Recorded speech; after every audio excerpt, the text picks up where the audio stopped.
Aside from Bran, Daenerys Targaryen is definitely the character in A Song of Ice and Fire that deals with magic and sorcery the most. From dragon dreams to visions in the House of the Undying, she seems to be constantly connected to mystical omens and prophecies, with magic being a constant feature in her journey. But is this a good thing or bad? Does magic serve as a beneficial guiding light to Daenerys, or is it a perilous and misleading force meant to drive her more and more into insanity? That's the question I want to explore in this video.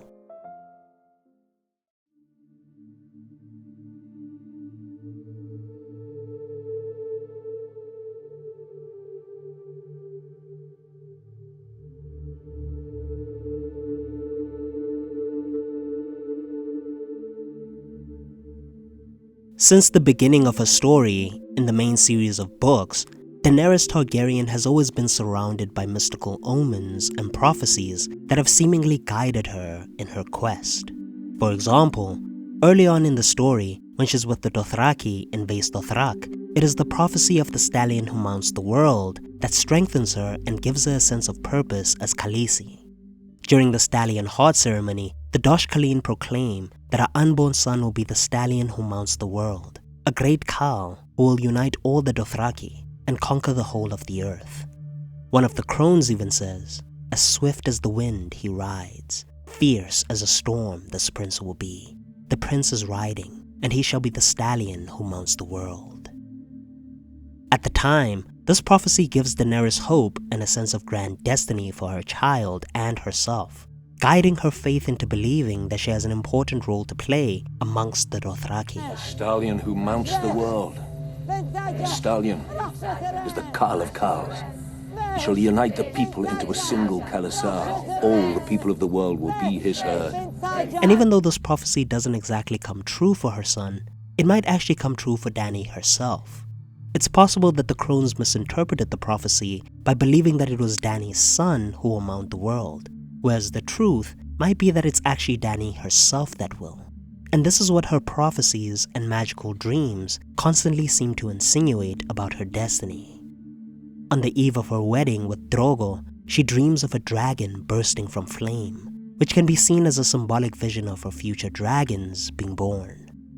Later on, after Drogo dies, the Red Comet guides her through the Red Waste, but it also serves as a personal herald for her and her dragons being reborn. Dany herself believes that the blazing red star was sent as a sign for her coming, a beacon to lead her through hardship. In this way, magic and prophecy encourage Daenerys to move forward along her journey when she might have otherwise felt lost.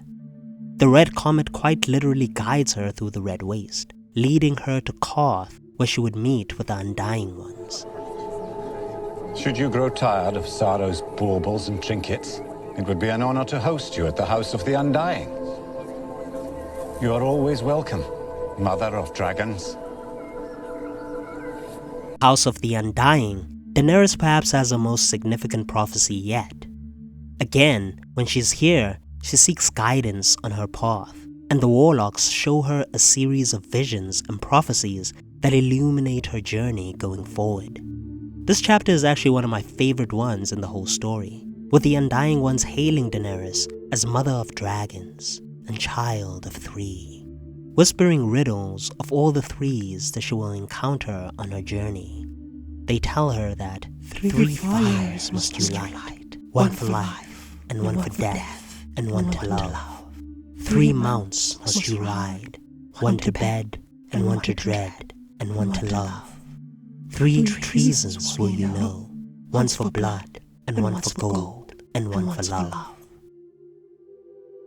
Although these prophecies seem bewildering and cryptic at first, they actually prepare Daenerys for great trials and choices that lie ahead of her, warning her of the decisions that she'll have to make in order to fulfill her destiny.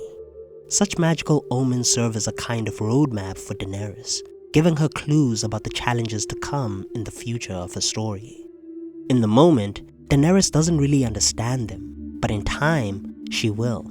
And she even begins to believe that these magical pronouncements have marked out a destiny for her. And even figures like Quaithe make that even clearer for her. In A Dance with Dragons, the Shadowbinder gives Daenerys cryptic counsel that warns her of the foes that will lie ahead, telling her to be wary of them. In the book, she says, "Soon comes the pale mare, and after her the others, Kraken and Dark Flame, Lion and Griffin, the Sun's Son and the Mama's Dragon. Trust none of them. Remember the Undying. Beware the perfumed seneschal." This cryptic warning does come true as the story goes on, and when Dany comes to realize this, she uses it as a guide to protect herself and shield herself from the foes around her.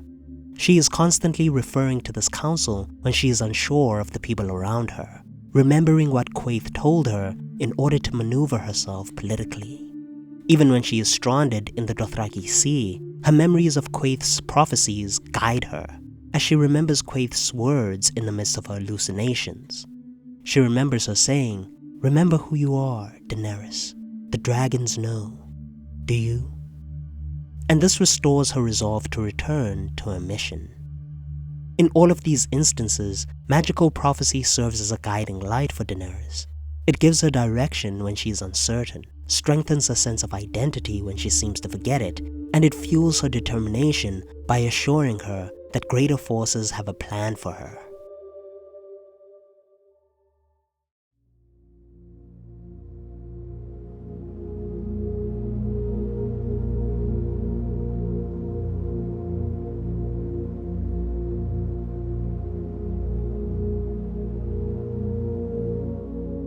Although, for the most part, Dany's prophecies can be a guiding force in her journey, there are times when they can also be notoriously double-edged.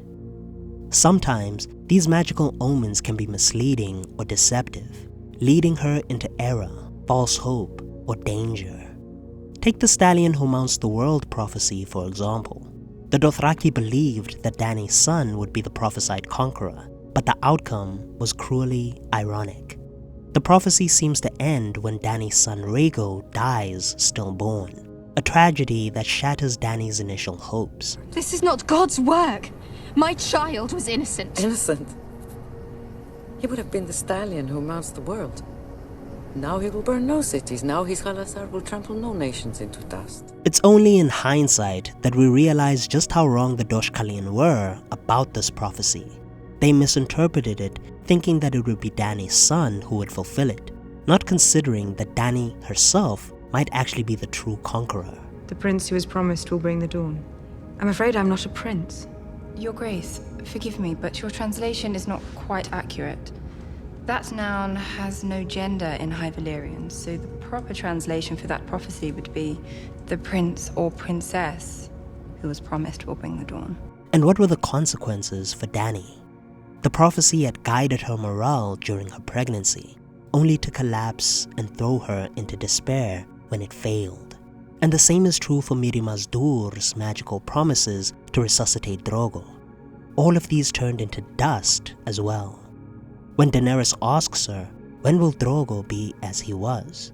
Mirri replies, when the sun rises in the west and sets in the east, when the seas go dry and mountains blow in the wind like leaves, when your womb quickens again and you bear a living child, then he will return, and not before. These words are essentially a false prophecy, a poetic way of telling Dany never. Mirri tricks Dany and curses her so that she can never bear children again. In the end, she teaches her a bitter lesson. Not all magic is benevolent, and prophecies can be used as weapons of psychological torment and trickery. Even genuine prophecies that are meant to guide Daenerys can carry the danger of misinterpretation. Her visions in the House of the Undying come to her very fast and incoherently. Dany actually has to decipher them over time, and the uncertainty can be quite agonizing for her as well. For example, she is told to expect 3 betrayals, one for blood, one for gold, and one for love. But who will betray her and when? That's what the Undying ones fail to mention. How then can she love or share spoils of war with her supporters if she is unsure of when exactly one of them is going to betray her? This prophecy actually plants seeds of doubt in Dany's mind, especially about those that are closest to her. It nearly poisons her trust because she knows that the betrayal is coming, but not from where and from whom, which could mislead her judgment.